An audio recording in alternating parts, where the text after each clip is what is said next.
Okay. Oh. Yeah, you ready? There you go. See, you know what you're talking about. Today we're going to talk about electroforming, which, for the uninitiated, is taking any sort of organic, non-metallic object. Actually, there's some exceptions to that. And you are going to be covering it in metal. Think of it like metal copper plating on steroids. Whereas normally just a regular copper plate's going to be a couple microns thin, this is as thick as you want it to be. Okay, what you cannot do with normal plating solution. Yeah. Like if you sat down and tried to do this with gold, it would not work. So, what sort of items can you copper plate? Anything that you can successfully coat with the varnish and then paint with the conductive paint can be done in electroforming. Some things are very complicated surfaces. We had a lady in the other day that wanted to do a walnut. So it's a good idea. She wanted to do the half of the walnut, and I do believe, although she didn't say it, she was trying to make a brain out of it. Just for a piece of jewelry. I guess she didn't want to say that, but I think that's what it was. Now, in order to do that effectively, you would have to work this varnish down into every nook and cranny of it. Yeah. Some limitations on this stuff. It is acidic. So if you're going to work with it, wear some gloves. But anything that goes in it has to be able to survive being submerged in the acid.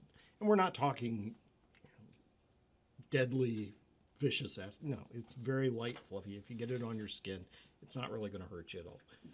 But, if you put a piece of wood, you put a piece of bone, you put something in there and the acid gets to it, it will dissolve just enough of the item to basically ruin your solution. And it's not expensive, but you don't want to keep buying it. Mm-hmm. Properly taking care of this stuff will last you pretty much forever. So, yeah, I mean, you'll spill a little bit here and there. You're going to mess it up at least once. No matter how careful you are, you're going to forget and put something steel in there and go, oh, and it's ruined. All right, don't put anything iron, nothing steel. That's very important.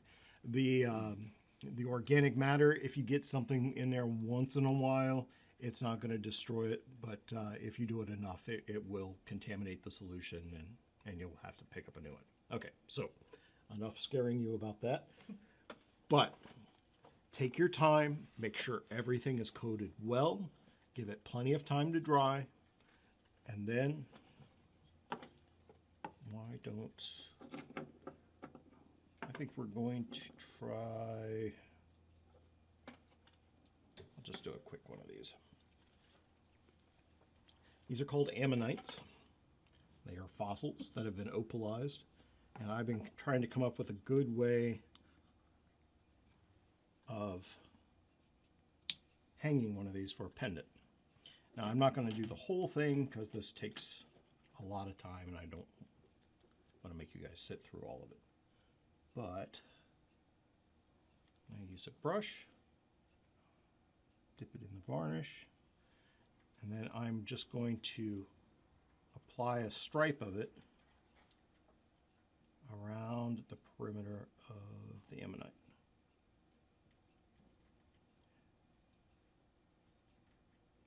And we were talking about the liquid masking compound. That stuff right there, which I'll talk about in just a second, that stuff do not use a good brush on. Okay.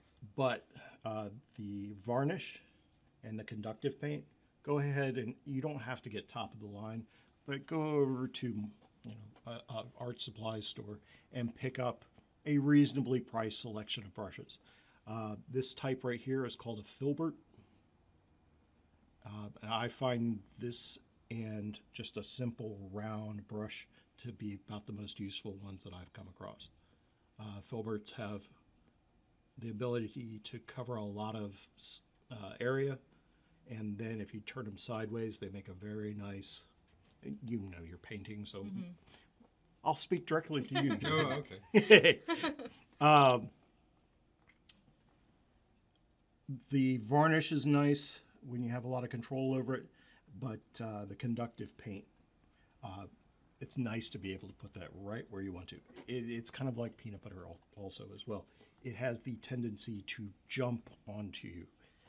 1 second you're completely clean, everything's fine, and then you look down and you've got one little spot, and then 2 seconds later it's up to your elbows. Yeah. All right, so you would just put a layer of this down, and anywhere that you're going to coat the item in copper, this goes down. So you have to use that before the conductive paint. Depends on the item. Okay. Now, if I were to do something like, this is an amethyst sphere. It's not porous at all.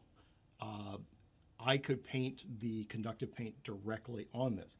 And one of the things I would like to try is basically taking a very fine brush and just doing scroll work down the side of the sphere. And then you would submerge it and let the mounting for the sphere grow onto it, rather than setting the piece of stone directly into a mounting that I made beforehand. You are going to grow the mounting around the stone. And in theory, this should work for any type of stone. You know, and I'm sure my painting skills could be improved, and especially you, I bet you could really do something with that. But if that works, I think that should be a pretty neat. Yeah, that would be really cool. All right, so we're gonna let that dry for just a second. So what does the varnish do? Is that just protecting whatever? Yes, it Okay. is a water-based varnish. Okay. Bear that in mind. So once you put the solution in, you fill it up, you get everything ready to go. You have put the varnish on the item. You wait till it dries. You put the graphite conductive paint on there. I'll let that dry. And then you rig the item up. You submerge it in there, and then it's a race. You have to get the copper to plate the entire outside and seal the item before the liquid can interact with the two water-soluble things. Okay? Now, you may think it seems counterintuitive to make these things water-soluble. Well, I mean, why would you do that to yourself? All right. It can be kind of a pain, but at the same time, it makes cleanup and altering it very, very easy. So I'll take that, and I'll show you how to basically flash the entire outside of it so it's sealed really quickly, and we'll get to that part. All right, so let's talk about some of the equipment.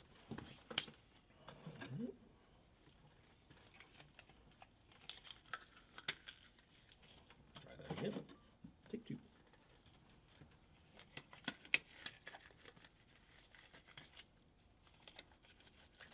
I'll never make it as a nurse.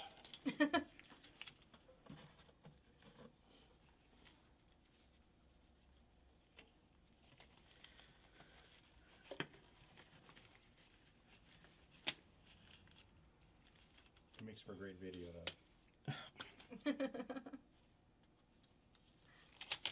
You just broke another one.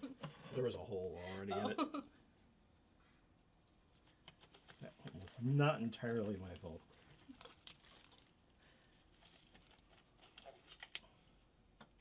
So how you guys been?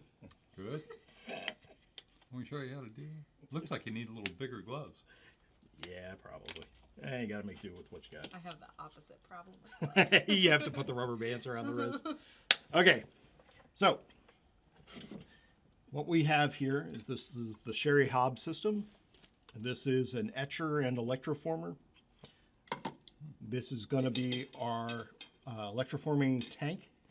I'm using a beaker right now, and this is going to be my anode. There are many different styles of rectifier. There are many different styles of anode. The reason I like the Sherry Hobbs system is that it is she has taken the whole idea of electroforming and reduced it down to its absolute simplest parts. You can go on and use other systems. Some of them can actually be quite powerful and a little dangerous.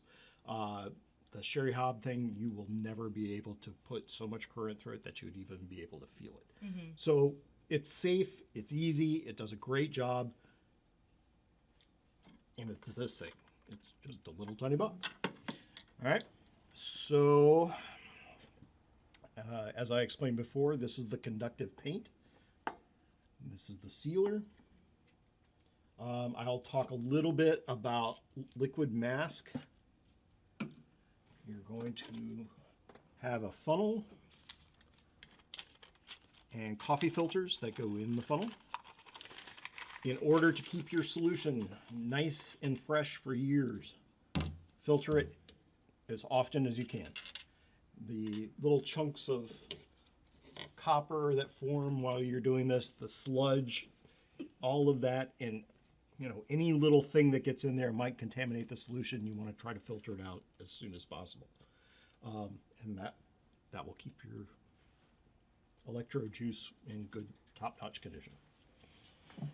All right, so all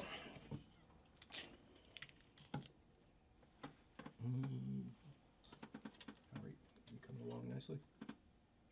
Does that take a while to dry? Yeah, a little bit. I'm going to go ahead and just run with it. I don't think it's going to be any big deal. This is an ammonite that I worked on last night, and I've already painted with a conductive paint. I'll explain what some of this is. Not all of this is the ammonite shell. I added to it. Had a little squiggle on the base, and we're going to add a jump ring to it so I can attach a bail.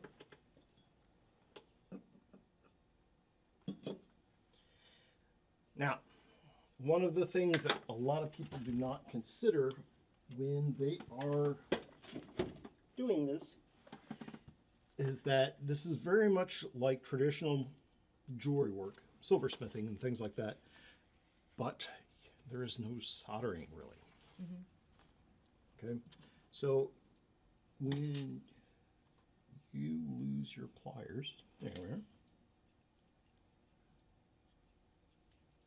I'm just going to round this out real fast.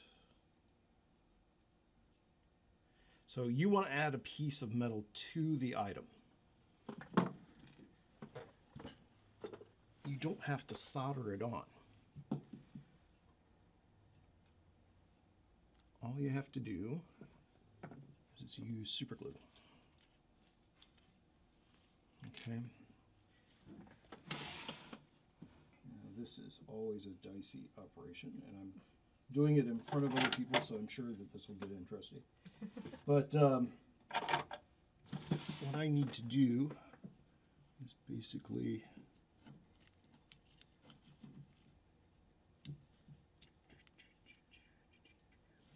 there we go. I'm going to super glue this into place because the copper that's going to grow on it will actually secure it once it's done. And what is that? This is polymer clay. I'm using it for an unintended purpose right now. I'm just going to basically fumble around with it for a little bit.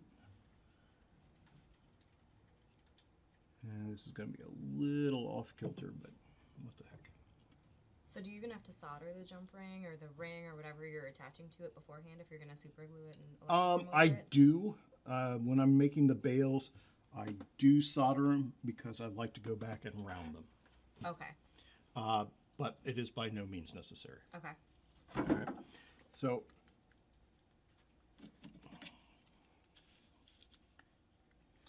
I'm just going to put a dab of super glue gel. You do not have to use gel, but I find that it is really easy to get along with. I can't quite get to the other side, so I'm probably going to let this dry real quick. You can get some super glue accelerant which makes this go a lot faster. But unfortunately, the last 3 times I've gone to go get some.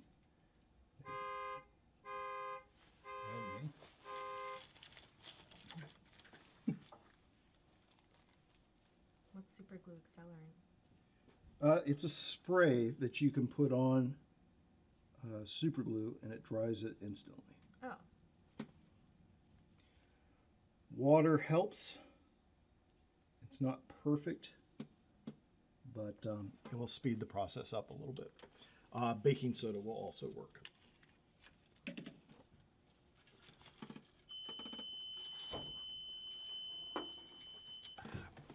Okay, so we're going to let that dry. Hey, Cindy, how's it going? Good. How are you? Not too bad.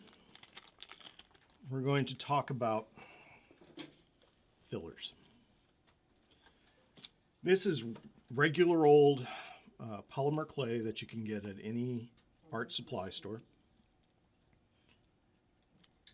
Color really is, for the most part, unimportant, but you work this into whatever shape you want, and then that allows you to build up volume on top of things without making it all out of copper. So you can save weight. You can make something out of this polymer clay and make a very detailed, complicated 3D shape. Attach it. My wife will put all sorts of things. She'll work crystals into here. I should really need this a little bit before trying to work it. But you basically put the crystals in. You can work stones into it, cabochons, natural items, pieces of wood, plants, you name it. Okay, and then you tie it all together with something inexpensive and easy to work, like polymer clay. And then you can tie all of these different items and elements all together into one piece, whether it's metal, whether it's wood, whatnot. You get the idea. But this you shape any way you like. It's a little crumbly at first, but the more you work with it, and it loosens up.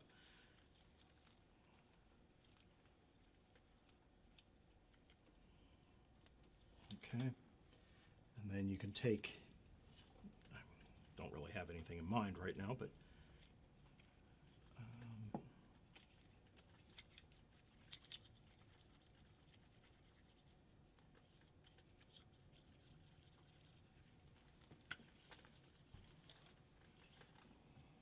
so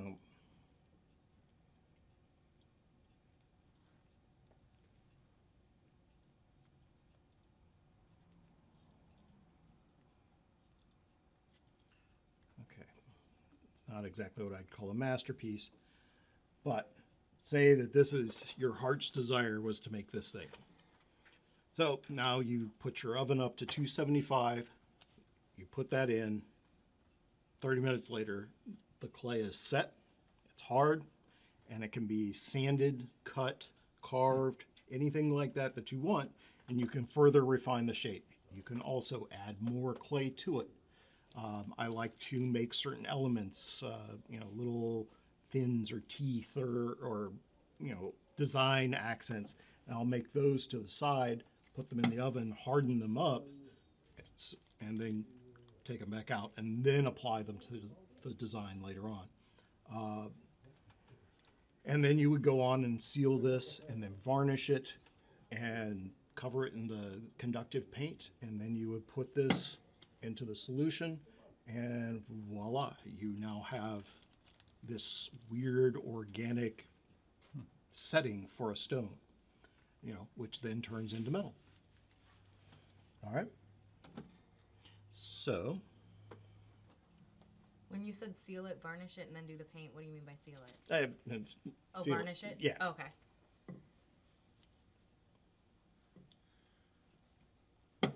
Well, that is not hardening up like it was supposed to.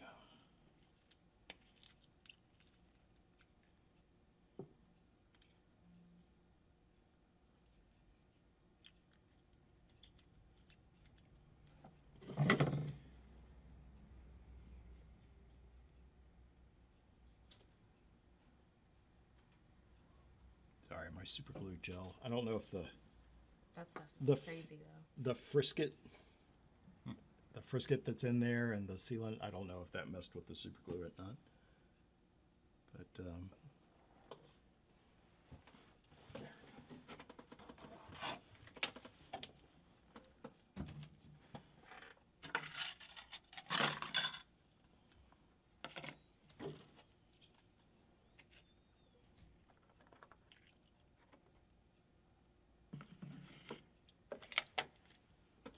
to help this along.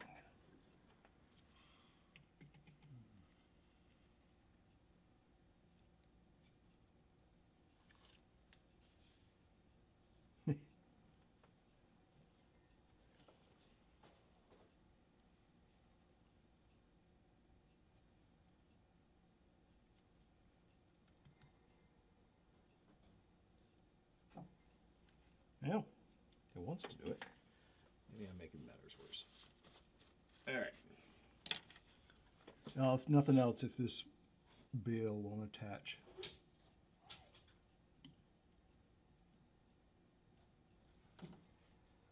Flip it over.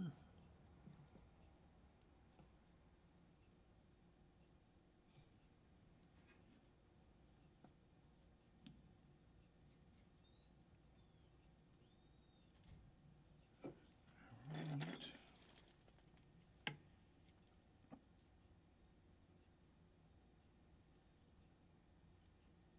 Basically, I'm just trying to get a single water drop to cover it so we can get that super glue to dry as fast and as thoroughly as possible.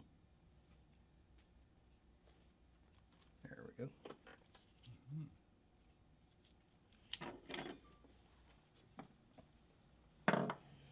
Is there? I heard that there's like something you can use, like epoxy, like wood filler or something. Pretty much. Is that better than the polymer, or does it not really matter? It doesn't really matter. This stuff works really well. You know, Sherry Hobb found something that works really nicely. But you know, if you choose to use something else, I really haven't found a whole lot that can't be used. Okay. So there are, and maybe don't put something untested into your solution. Yeah. Find something that works well and stick with it. Okay. I don't really go around trying like different types of polyurethane or resins or anything like that unless I absolutely really need a new product. Okay. Okay. The super glue made a stalactite.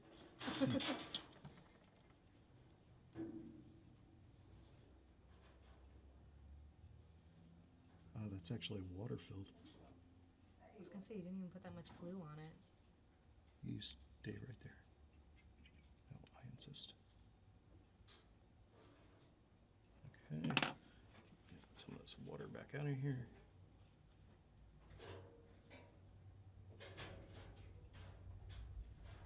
Okay. So, can you tell me there's going to be a problem if I try to do this the way it is? I want you guys to see if you can figure out what the problem would be. Oh, you mean like just sticking that in the solution right now? Don't you have to paint over it? Paint over it? With Well, the we've got conductive stuff? the conductive paint. That's the black, grayish black going around the outside edge here. So if we hang it from the bale and the electricity comes down, it's not going to work. Where do you think the problem's going to come in? No idea. Where the super glue is? Doesn't that need to be covered? With what? With the conductive paint? Yeah. Why? So it Well, all make it- attaches. To make it continuity. You got it. Yeah. All right. That is the number one problem that people have, is that there has to be a smooth line of conductivity coming from the wire down to the contact point between the wire and the item. And then from like here, that super glue is non-conductive. So the electricity would only make it as far as this ring and then stop right there. So you have to make sure that everything that you want covered with copper is open and available to the solution, and that the electricity can go all the way through the item, and it will start growing up here, and then you'll see it creep down the side and finish up. All right, so real quickly. So you don't have to put it over the copper, right? Do you usually put it over the copper part too, or just No. Okay. Actually, that will make a weak spot because then there's a layer of graphite between. Okay.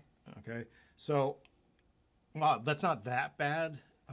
It's just stronger to let it grow directly on the copper if you can. And there's exceptions to everything. So, all right, clean this up just a little bit. This all got kind of out of control up here. I'll just pretend.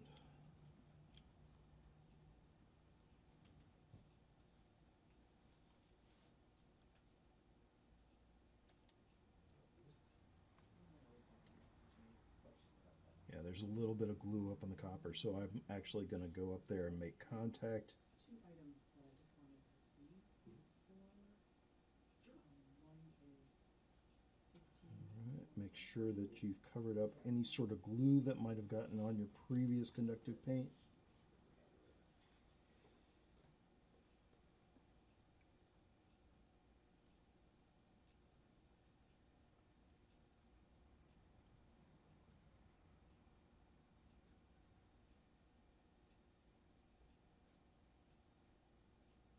You know, if you run into a situation where whatever you just did absolutely will not cover, that's what the first thing you go back and check is to make sure that the electricity isn't broken anywhere. That, you know, some of it did not, you know, flake off, or something happened, or something spilled on it, or yeah, just go through very, very carefully and check all of that. All right. Almost ready. Your patience is almost about to pay off. All right. Now, these are the official Sherry Hobb chopsticks. They come with her kit. All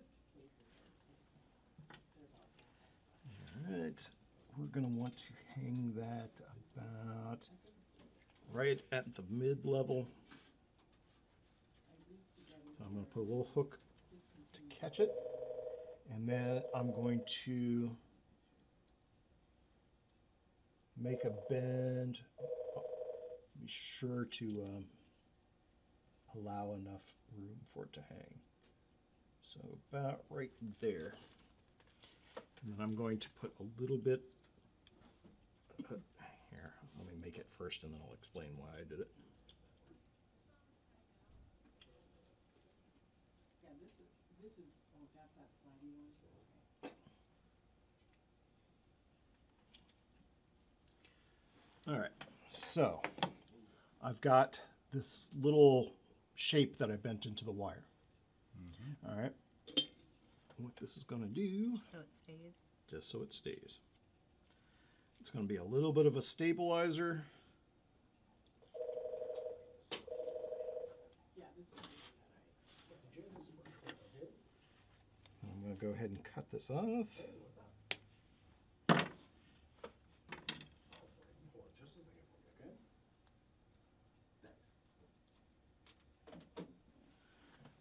Check your measurements. That actually looks perfect. So we want the electricity to flow in to the anode. All your copper is going to come from here. So the electricity will come in on the anode and then go through the solution to the cathode. I have that right? Yeah. To the cathode here, so that this coil basically is going to be supplying all the copper that's going to be drawn and plated onto the surface of the object. You will wear through this, and you can, we've got plenty of 4 gauge or 8 gauge or 6 gauge, whatever you want to use, and you just coil yourself up a new one. I use my fire extinguisher in my studio. That's the perfect size. Uncoil it. Yeah. You want to try to get as much coverage as you can. You can also go side to side. You can hang single pieces of this. There's 1,000 different ways to do it. This is just very no nonsense, straightforward, and I can make one of those in about a minute. And you can reuse that until it's Yeah. until it's like gone? Yeah. Or, okay. It will literally, usually, since it draws from the part that's easiest for the copper to get to, so it will thin right in here. If I do the same shape over and over and over again, and this part right in the middle will get thinner and thinner and thinner until it just basically falls in half. Okay.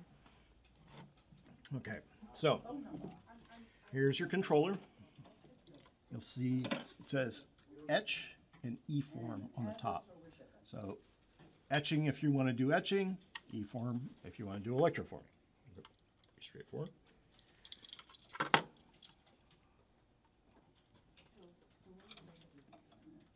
Do that. You don't want these leads touching one another when you plug this in. All right, give it a second, and then you'll see the surface, or the front of it's got your voltage output.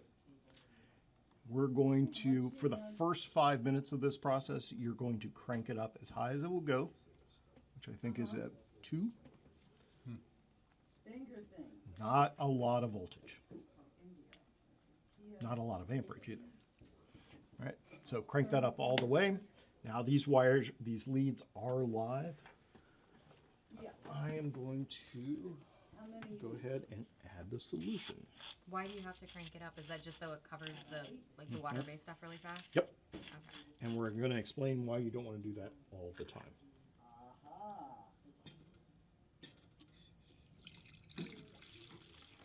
They actually work great.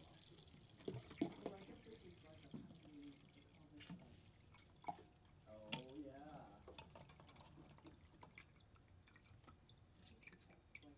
Yeah. Did you want to put this on a card, or do we have you set up? That's what I thought.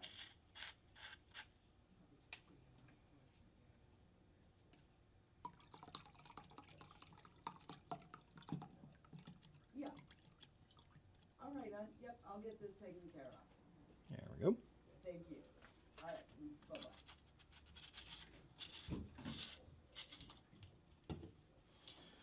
Okay, now hold your breath. Actually, I think we're ready to go. Now I kind of rushed some of this, so it's not perfect. You know, the ring on top. This is where my bail's going to attach. Probably should have made it a little smaller, but forgive me. All right, so, and then do a once-over check. Think about everything that you're going to do. There's a little bit of frisket on there, but I can use that as an example of what not to do. All right. I hang this item here. Lower it down into the solution. Take the positive. Attach that to the outside. Take the negative. And make sure it does not touch the coil. And then you can see it bubbling. And then you want to watch for the copper to start creeping down the conductive surface. And if it doesn't, then something's gone drastically wrong, and we probably need to reevaluate what we're doing. Okay, so you probably want to get this done in about 5 minutes, so we'll give it a little bit of time to do what it needs to do.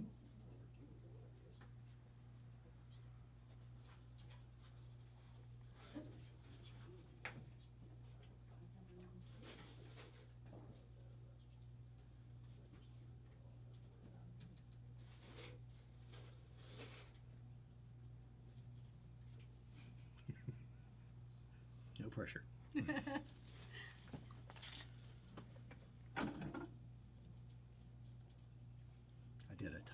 prototypes of one of these.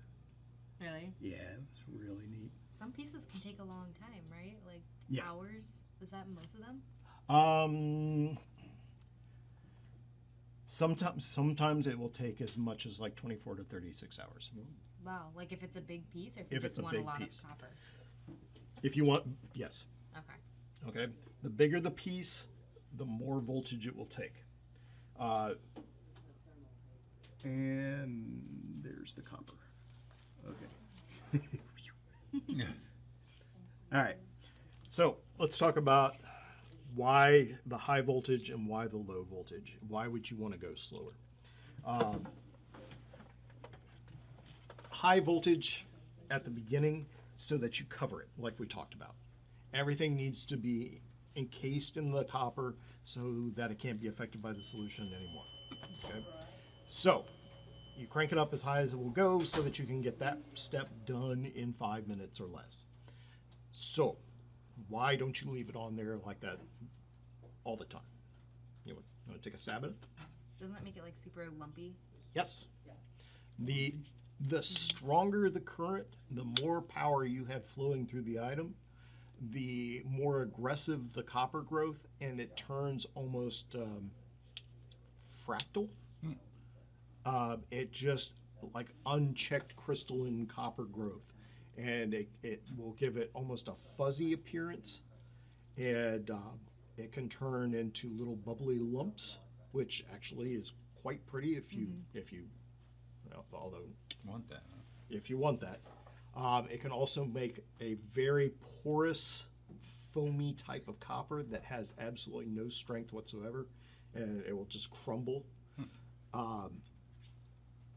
You can crank it up and get that type of growth and then drop it down, because the slower it goes, the more dense, solid, shiny the growth is. So if you want a nice smooth surface, get it covered and then turn it down as low as you have the patience for, and then let it grow at its own pace, and you'll get a really nice outcome. You see the copper, well, yeah, maybe not.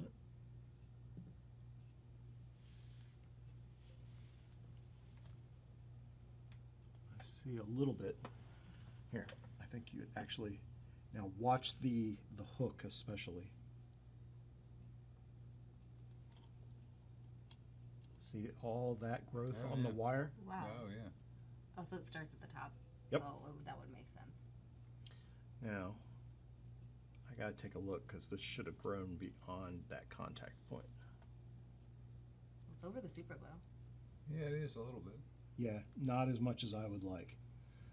So at this point, I would probably go ahead and take it off, remove all this stuff that's grown really quickly, and then reapply more graphite paint around that joint. To me, that's obviously where the problem is. This should have crept down here. Quicker. Yeah, quicker. Now, so what are some other ways to go about doing this? So it's not hot or anything when you. Yeah. What is that solution? There is a special solution for electroforming. I do not know their formula. Oh, It is okay. different than copper plating solution and etching solution. All right, see the thick copper that Oh, grew yeah. on it? Mm-hmm. Now, Oh, it comes right off. comes right off. All right. So what I'm going to do is basically make something else very much like that, because we aren't getting the electricity where we need. So I am going to What are you looking for? this guy. Yeah. What I'm going to do is make basically a little basket that it can sit in.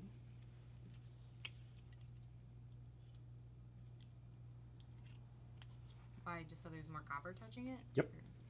That's exactly right. So is it the more copper that's touching it, the faster it'll go? It grows from more than one point. Okay. So I'm going to make basically a little hammock for my ammonite to sleep in.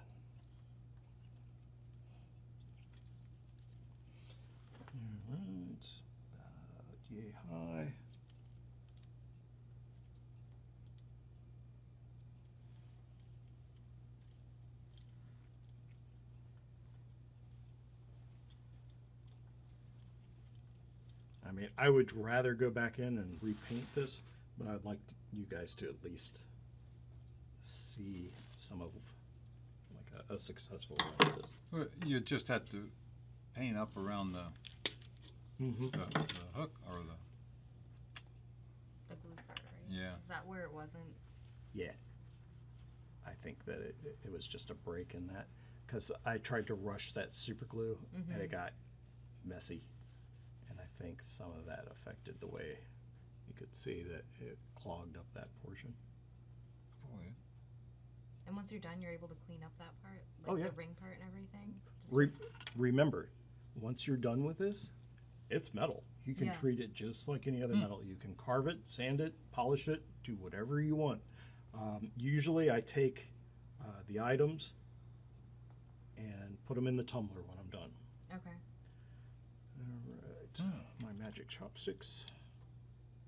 So if you fully do something like a leaf or a flower or whatever, could you Wow, that'd solder be it interesting. after and everything since it's fully? Now remember that item is still in there, Yeah. and that won't affect.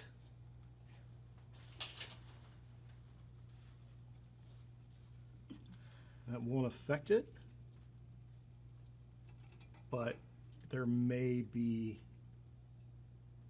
What are my numbers reading up here? Is that still at 2? 2.04. Okay. So now we're hoping to see the copper creep down the. It's bubbling more. Yeah, that looks a lot better. And just, I forgot to make sure that nothing was touching the coil. You don't want it to make a complete circuit.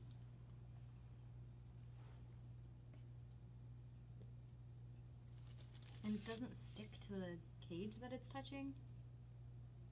It will, if you let it go far enough. What I generally try to do is once I'm done with the initial 5 minutes, then I'll shift it around so that the same 2 points aren't touching. And a lot of times you will have to go back and sand down a spot where it touched. Okay. I like to just hang things on hooks. You know, one single point, it may not be the best flow of electricity, but it certainly makes cleanup and the appearance of your surface a lot nicer.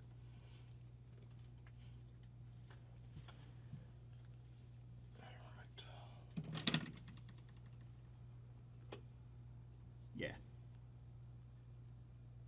If you look in there, you can see the copper starting to grow. There's like light patches from the contact points on the wire, and you can see it spreading pretty much visibly.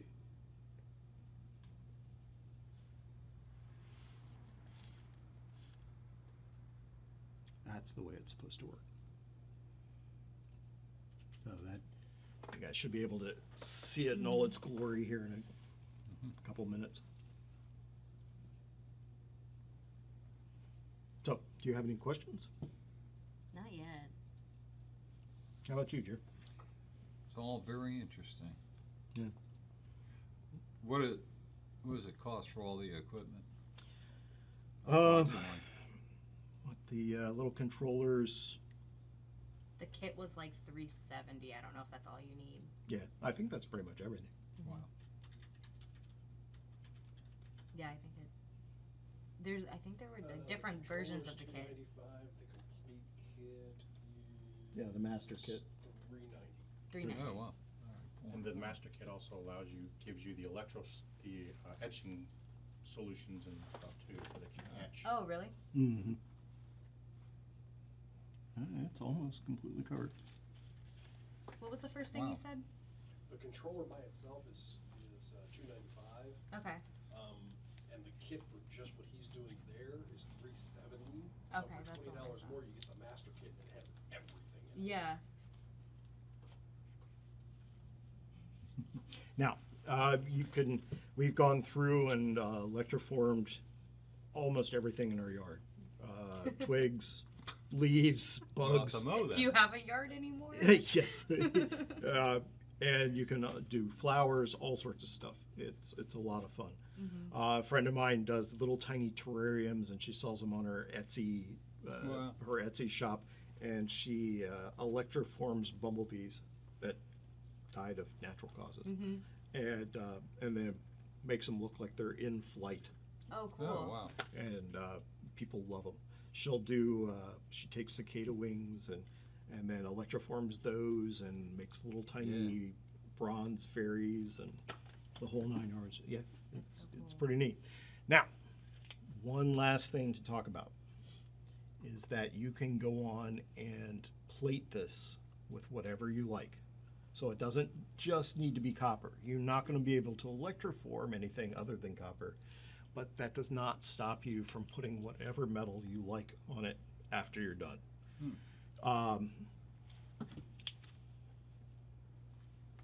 Silver plating solution. The Jack's silver plating solution, which requires nothing more than to dip it in the actual solution. That works really well. It's a really simple, cheap way to get that done. You can go on and gold plate things if you like. Gold plating is very easy. I'd stay away from rhodium. But so if you would like to turn it into another type of metal, you can. And it stays pretty well. Yeah.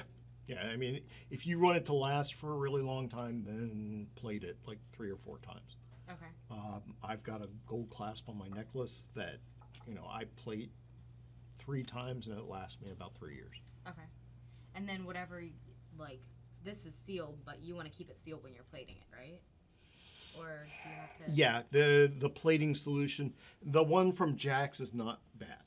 I've never really seen that it's really acidic or anything Yeah. like that, and I've never really seen it affect things.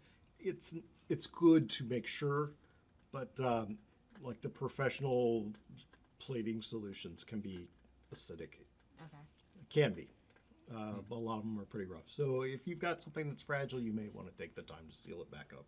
Okay. And Oh, that- yeah. Cool. yeah, it is grown. Almost all the way. Here, I'll give you guys a preview. Oh, yeah, look at that's that. So cool. But we didn't turn it down, though. We're still No, at 2. I've still got a little bit more to go. So I'm going to let this run until it's completely encased, and then I'll turn it down so it's nice and slow. And then how long do you let it go for the slow? How much patience do you have? I'd turn it Overnight? down to 0.4 and then leave it overnight. Then you wake up and you run upstairs to the electroforming and you go check it out, see what happened, and take it out. Usually overnight's good. Sometimes you'll want to do something elaborate and you'll go back in and grind and grind and grind and shape it and clean things up and change things, and then you add a little bit more paint or a little bit more clay, and then you electroform it again, and then you can end up spending days on something. But if you want to do simple pieces, something small, you can get that done in an hour or 2. Really? Yeah. Can you electroform 2 things at once if you put 2 hooks Absolutely. on the end? Absolutely. You can make large, elaborate trees that can hold as many things as you can. Just remember that the more metal and more items that you put in there to plate, the more power you're going to need to run electricity to all Okay. those different things. So you may end up having to turn it up higher and higher just so that everything gets its dose. Okay. That's pretty cool. Yeah, the polymer clay, save your metal, work with that first, and after it's baked in the oven, then you can go back and shape it and do whatever you like. That's a really easy way to bulk things up so you can get the appearance of a large shape without having to make it all out of copper. And that way you're also not selling jewelry that weighs 2 pounds. Do you have Yeah. to bake it first, or if you're just using it as like a filler? can No, you super- don't have to super bake glue it. to the thing and Well, no, if you're going to super glue it, go ahead and bake it. okay. And you only have to put it in for a couple minutes for it to set up. It may not be rock hard, but Yeah. you want it to stay that shape. And oftentimes I'll pull it back off the item and then super glue it and put it back into the spot. And that way I know that there's a good, really strong connection between the two, and I don't have to worry about that working loose even after I've put the copper on it. Okay. Yeah, and then Pretty neat. it's a whole different way of doing jewelry. I mean, you can get some really, really bizarre things in there. And then you could also set any type of stone you want. When you're talking about pushing it into a piece of soft clay and then baking it in the oven, I mean, that ammonite went in the Yeah. oven last night. It survived just fine, and that's probably one of the most fragile gemstones you could ever imagine. Oh, no, I see it's going over the clay. Because that was clay, right, Yeah. that you had on the top? Mm-hmm. Hey, Brian. Yeah, I'll probably go back and take a little ruby grinder and grind that out so it looks more attractive and get rid of some of that excess super glue that was causing some problems. But yeah, I mean, at any point you can stop this process and change what you're doing or add more detail or take detail off. You know, sometimes something sounds like a great idea and you put it in there and it starts to grow the copper over it and you look at it and you go, ooh, that's not what I wanted. So you take it off, smooth it, sand it down, take your flex shaft, grind it off, and then put it back in for another go. So if you were to do something without a bail on it, like if you did the sphere, like you said, do you just do a cage and set it in there? Sure. Because it has to be touching the copper, right? Well, you can super glue it directly to the stone if you want, but it's not the best hold. So a lot of times, I hate to ruin the surprise, but I have done the painting thing before. It works like a charm. Does it? Yeah. We're running a little short on time, but it works really, really well. And what I like to do is just go back in and I will secure it once I've grown some copper on it so that it has something that's a little more stable at the base. I'll even go so far as to like scratch out a little divot in there and then just kind of tuck it in, not even glue it, and then just drop it back down and then let it kind of grow into it, and the copper fuses all into one piece, and then it's really sturdy. Okay. Good. Well, thanks. You got it, Jerry. What are you doing with those hammers? Have they been bad or something? Yes. And teaching them a lesson? Yes. Okay. I fixed them. Oh, you fixed them? Yes, I did. And you taught them a lesson, huh? All right, well, thanks. That was interesting. You got it.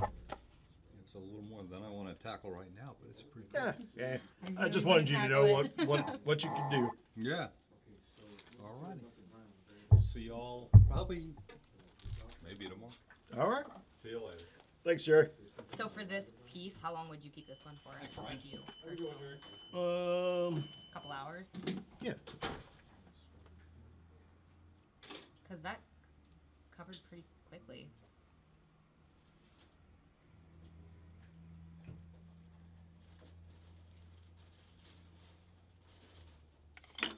How do you even know when it's done? Like, how do you know it's been coated enough?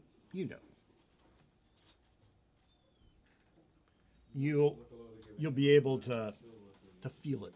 I mean, the weight will increase. You know what it felt like at the beginning. Okay, now this worked out great because now you can see some of the problems. Yeah. That's where the frisket was on the surface. And it looks a little rough, but it always seems to right at the beginning. And what you do is you just go back, and anywhere that there's a space, it didn't have the conductivity to form. So you go back and you maybe sand that off just a little bit, reapply some paint, go back in, clean up this line, and just so it looks nice and crisp, depending on what your design aesthetic is. Some people don't find that to be a problem, and some people want geometric perfection. So basically, the point I'm trying to get across is that this is just a really infinitely versatile type of technique. You can change it as much as you like during the entire process. And a lot of times, setting one part of the process, getting that done and hardened and ready to go, will help you make changes further on. Like if you were to bake the little tiny pieces of this, then you're not dealing with a flimsy little piece of clay, you're dealing with a hard, rigid object that you can then apply and make these really weird shapes. Yeah. Cool. And then once you're done with that, you just peel the sealer off? Mhm. This is the sealer? Is it okay if I take a picture of that? Yeah. Um,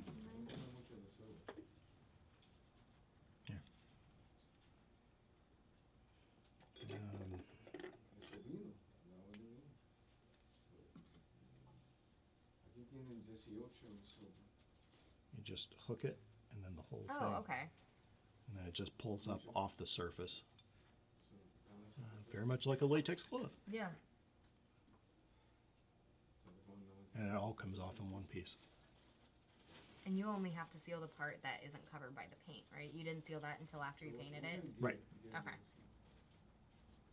I mean, all of it's dependent on what you're doing and how you want it done. So, you know, everything that is fragile needs to be protected in some way.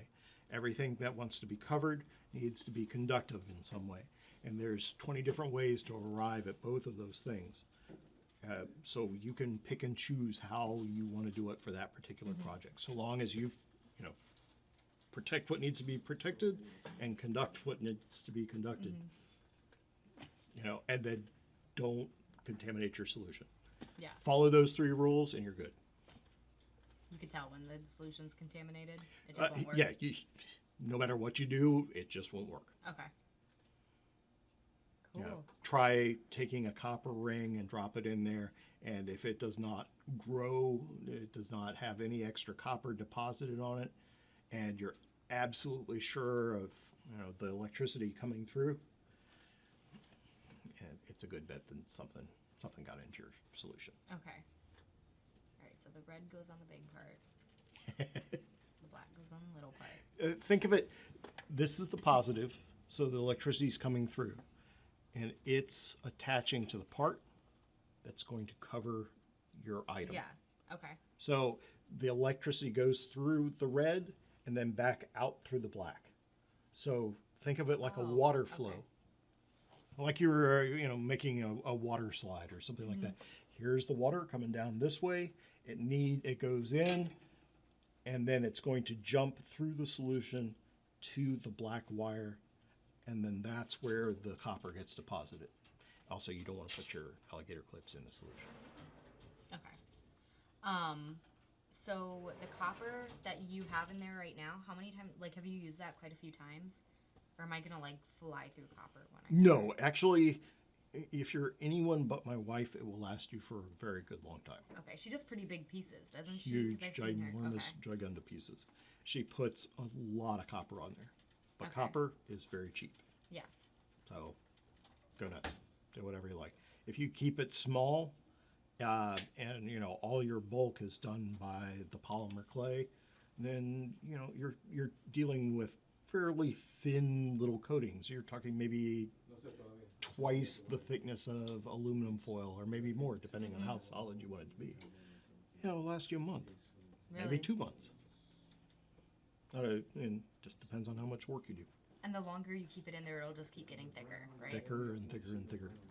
It tends to kind of soften things. I meant to talk about adding texture, but like when you work with this, you can take all those clay tools and the clay rubber stamp patterns and all the texture plates and everything, and then apply that to the polymer clay, and then put that in there, and then this beautiful texture comes out in the copper. And that will carry through no matter how thick it is, Really? and it adds a lot to it.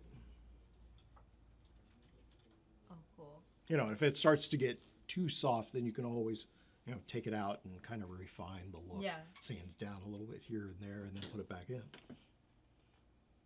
And you've never left it overnight and woke up and been like, oh my god, and it's massive. So I'm scared to leave it overnight. No. I mean, the worst that happens is you go through an anode and you get some more. Yeah. And that's not the end of the world. That stuff's really cheap. Yeah.